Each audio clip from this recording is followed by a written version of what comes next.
I'm here with Nick Pink, Regional Development Manager for ICC Europe. Nick, can you tell us a bit about this tournament and why it was decided to be hosted in England? Yeah, well, it's a 12-team tournament here, Tim. This is the Division 1 of ICC European competition. So we've got the best 12 sides here in Europe.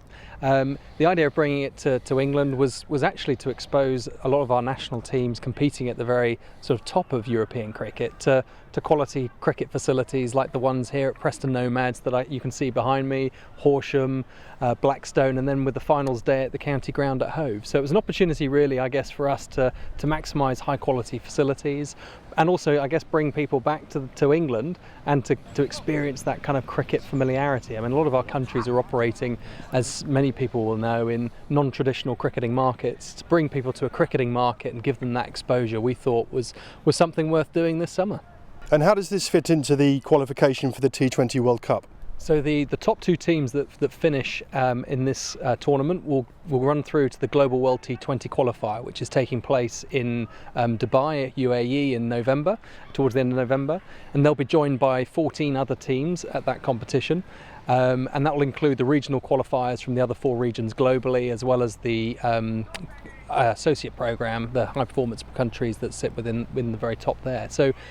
And those countries will have the opportunity to qualify then for the Global World T20 next year, and it will be the top 6 from that 16-team tournament that go through. So for the teams here, great opportunity. Great opportunity for the top 2 to have a real stab at playing some good high-quality cricket in the UAE, and there's a real chance, with 6 going through out of 16, there's a real chance potentially for one of them, or maybe even both of them, to get through to the World T20. And how does this tournament fit into the overall development of cricket in Europe?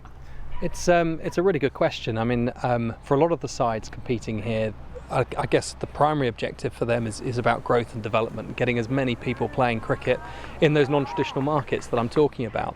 So for us, in many ways, and for the teams competing here, this is kind of the icing on the cake, if you like. This is the real opportunity for some of their national team players to get exposure to this sort of tournament, which goes back to your kind of earlier question about why here, and to expose these cricketers to these sorts of facilities.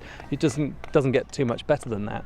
But I guess the real edge, and something that we're really pushing from a global and regional perspective is that kind of transfer into what that means domestically in cricket right across our 32 members, and what we hope and what we're doing in terms of the work we're doing to support those countries, because everything's got to be run through our member federations, is to really kind of sustain strong grassroots cricket, get people participating, but ensure that participation is retained for as long as it possibly can be, because one of the things we see in this country, in England, what we see in numerous countries across Europe, is real enthusiasm, a lot of motivation to play cricket, particularly at sort of junior levels, and getting participation numbers up.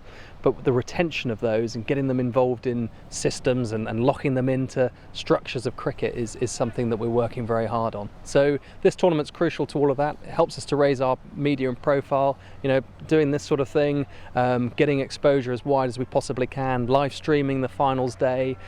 All of this is going to help us really to really ramp up and raise as much as we possibly can for it.